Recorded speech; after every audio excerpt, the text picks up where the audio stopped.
Um homem bilionário quer dar uma super festa em seus edifícios de luxo com neve artificial, porém as coisas dão muito errado e agora todos os seus convidados terão que lutar para sobreviver ao caos que ele mesmo criou. E aí pessoal, tudo certo? No filme da vez de hoje veremos uma história bem interessante de suspense e ação chamado Pânico na Torre, de 2012. Então fiquem ligados e vamos juntos para mais esse recap. É véspera de Natal no centro de Seul e os funcionários da Tower Sky, um complexo de edifícios luxuosos de 120 andares feitos com 2 torres conectadas, estão se preparando para uma festa que darão para todos os seus inquilinos, sendo esta uma ideia do próprio dono e presidente chamado Sr. Joe. O gerente geral chamado Dae-ho é um pai solteiro que promete passar o dia com sua filha chamada Hana depois do trabalho. Ele também está apaixonado por uma mulher chamada Yeon-hee, a gerente do restaurante, porém ele não sabe muito bem como agir em torno dela. Na cozinha, um jovem cozinheiro chamado Young-chul está começando seu primeiro dia de trabalho com sua namorada chamada Min-jung, que fica na recepção. Entre os inquilinos há um homem recém-milionário ganhador da loto chamado Kim. Porém, ele não é muito bem recebido por uma das inquilinas ricas de lá devido ser rico somente por ganhar na loto. Kim, nesse dia, leva seus seguidores da igreja para mostrar seu novo apartamento, enquanto a mesma mulher que foi rude com ele trata de maneira muito arrogante uma das faxineiras do prédio chamada Aija, insultando-a e fazendo-a pegar o excremento de seu cachorro deixado no meio do corredor. Há também um homem idoso chamado Yon, que está jantando com uma senhora chamada Jung, onde ele pensa em uma maneira de compensar seus sentimentos para ela. Enquanto isso, no corpo de bombeiros local, Seon-ho se junta à equipe como bombeiro novato. Ele é muito sério e defensor das regras, desse modo o sargento Byung-man e o capitão Yoon-ki lhe explicam que os bombeiros passam a maior parte de seu tempo no dia em pausa, esperando algo para acontecer. Seon-ho então é aconselhado a tomar banho para só então receber seus equipamentos, mas ainda enquanto estava no meio do banho, as sirenes de alarme tocam e ele é chamado pelo sargento imediatamente. No desespero para atender a emergência, ele sai do chuveiro e corre nu pelos corredores para chegar no carro junto com os outros. Porém logo percebe que isso acaba por ser apenas uma brincadeira da equipe que preparou um caloroso bem-vindo para ele e oficialmente dar-lhe seu primeiro capacete. O capitão Yuki também está feliz porque este é seu primeiro dia de véspera de Natal, onde ele vai poder tirar folga e finalmente poderá passar com sua esposa. De volta às torres, os problemas não demoram muito para acontecer. Young-chul acidentalmente deixa o fogão aceso por muito tempo e causa um pequeno incêndio devido aos sprinklers não estarem funcionando corretamente. Felizmente, eles são capazes de extinguir o fogo, onde Dae-ho então descobre que os sprinklers não estão funcionando bem porque não há água suficiente neles. Contudo, o chefe de seção de segurança chamado Sr. Cha está mais preocupado com a preparação da festa do que com de fato a segurança do local. Então ele diz a todos que irão olhar para essa questão após o Natal. Dae-ho, no entanto, decide olhar logo para esse problema e descobre que os tubos estão congelados, então os andares 60 a 80 não têm água. Ele então relata isso para o Sr. Cha, porém mais uma vez ele diz que é um problema que ele pode deixar para depois da festa. O dono dos edifícios também tem uma conversa com o Sr. Cha. Ele diz não entender porque os helicópteros que ele contratou para jogar neve artificial em seus prédios durante a festa foram cancelados. Cha então explica que está previsto um vento forte e turbulento, no qual não permitirá que ninguém voe com segurança. Então Joe manda que ele ligue para o comissário e assim ter permissão especial para pegar os helicópteros de qualquer maneira. Enquanto isso, Hana chega ao prédio para encontrar seu pai. Porém, Dae-ho tem que cancelar com ela porque ele precisará trabalhar além de seu expediente. Não disposta a desistir, Hana então começa um falso choro e recebe a atenção de Yeon-hee, que acaba cuidando dela enquanto Dae-ho termina o trabalho. Os dois fazem chamada de vídeo e Yeon-hee leva Hana em um passeio ao redor do prédio, ocasionalmente enviando atualizações para Dae-ho através de seus telefones. Enquanto isso, Aija é visitada por seu filho, um estudante universitário, onde ela orgulhosamente diz a ele que pediu 3 meses de salários adiantados para ajudá-lo com as mensalidades de sua faculdade, dizendo que irá ser paga no final do dia. Infelizmente, o filho dela tem um trabalho no turno da noite, então eles não poderão passar o Natal juntos. Algumas horas depois, a festa está em pleno andamento, com fogos de artifício iluminando o céu, bem como os helicópteros também chegando e começando a polvilhar a neve artificial sobre as torres, enquanto Young-chul faz uso daquele momento bonito para pedir Bing-jung em casamento no elevador.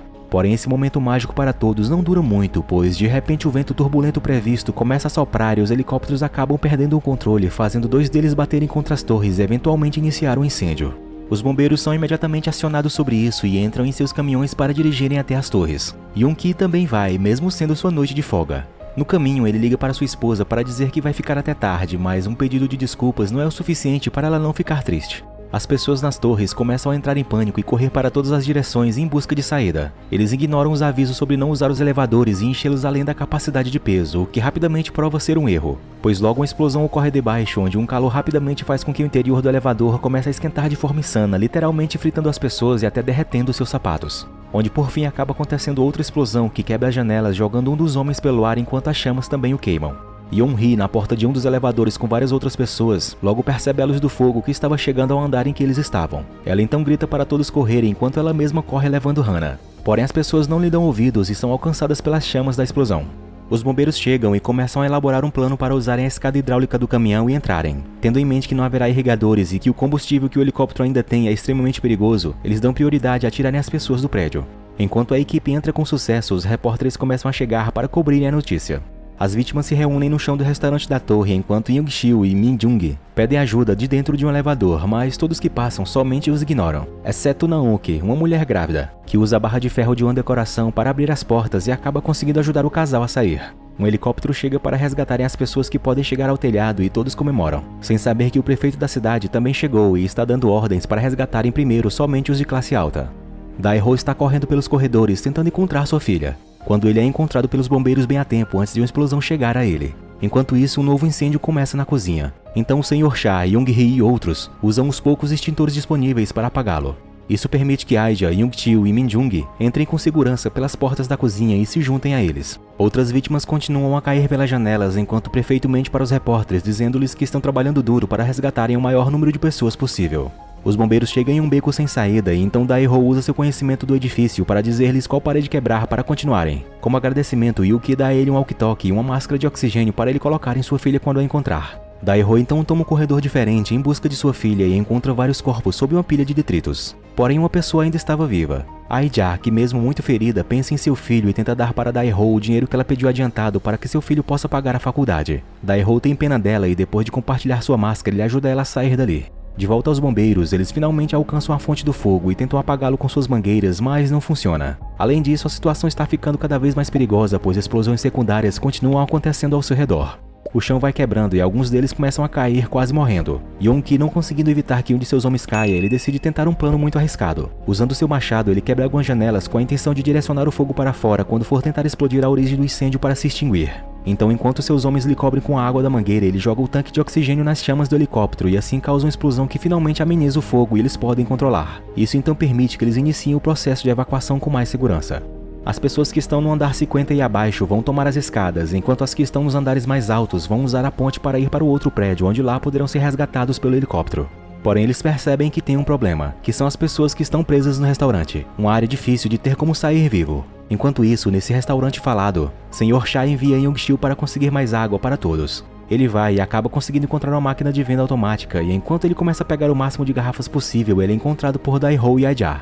Enquanto isso, o Sr. Joe chega na sala de segurança e ordena que ativem o sistema de defesa anti-chamas, que são grandes placas de metal na qual poderá impedir o fogo de se espalhar. Porém, em contrapartida, quem estiver dentro não poderá mais sair. Seus empregados então se recusam porque há muitas pessoas para salvarem ainda nos andares em chamas. Porém, Joe se importa somente em salvar o máximo possível de seu prédio e então ativa o sistema ele mesmo. Os portões começam a fechar, selando os corredores. Então Young-chul deixa as garrafas caírem e tenta ajudar Dae-ho a levar Aija para passarem por debaixo dos portões o mais rápido que podem até chegarem no restaurante onde estavam os outros.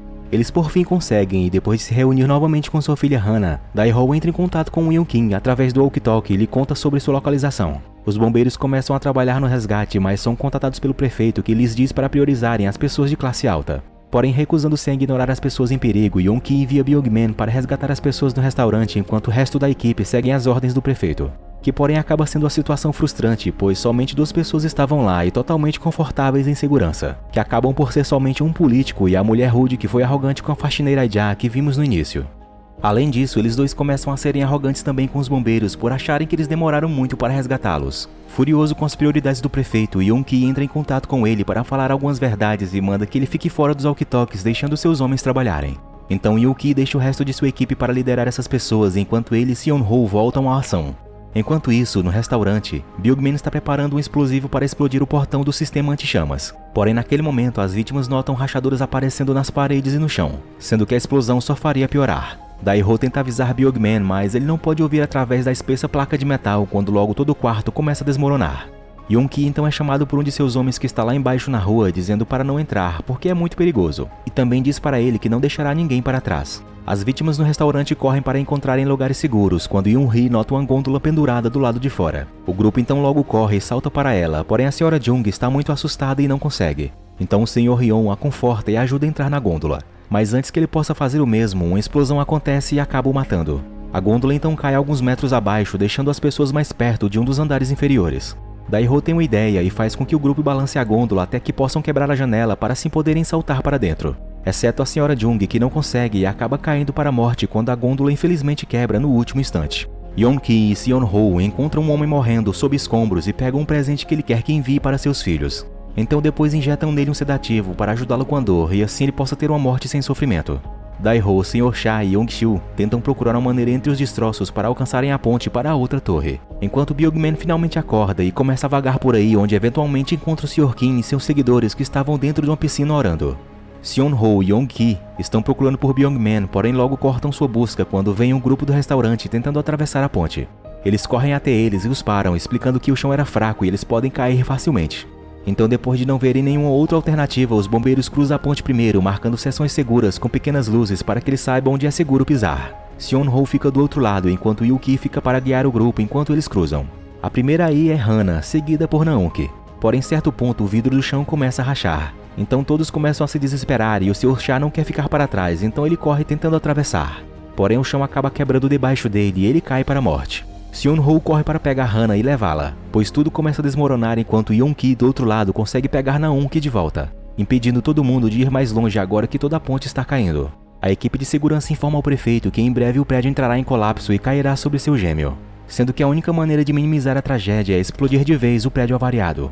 O prefeito então aprova o plano, ignorando o grupo de pessoas que ainda precisam de resgate lá dentro, pelo fato de que se o prédio cair por cima do outro, mataria um número maior de pessoas. Os outros bombeiros conseguem entrar em contato com o Yoo-ki para informá-lo da situação, também recebendo algumas informações úteis, como o fato de ter somente 10 minutos para liberarem a água dos tanques para desacelerarem a queda do prédio, onde porém para fazerem isso somente conseguirão com a digital de acesso. Então a única pessoa para isso é Daiho, que aceita correr o risco e vai com Yoo-ki para ver os tanques, já que sua impressão digital é necessária para abrir a porta. Eles dois conseguem fazer isso a tempo e a água escorre pelo prédio, o que apaga o fogo nas escadas de emergência e permite Byung-man a evacuar o Sr. Kim e seus seguidores. A água também atinge Yeon-hee e os outros, que agarram as grades para não serem empurrados pelas fortes ondas. Nesse momento, Seon-ho e Hana conseguem chegar ao telhado da outra torre, enquanto os da alta sociedade estão sendo priorizados no resgate. Seon-ho também consegue, pois ele tem uma criança com ele, assim deixando Hana em segurança.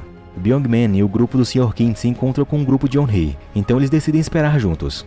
Explosões estão acontecendo através dos bueiros nas ruas também agora, então o prefeito ordena que o esquadrão antibombas comece a trabalhar. Daiho e Yoo-ki retornam ao grupo, mas o capitão se recusa a desistir ainda. Mesmo sabendo que as chances são muito improváveis, eles decidem tentar sair usando o elevador em queda livre e contar que os freios de emergência funcionem. É perigoso, mas é a única opção que eles têm, pois ficar os mataria de qualquer maneira. O elevador começa a cair numa velocidade impressionante quando os freios acionam e eles ficam presos em um dos andares que estava em chamas.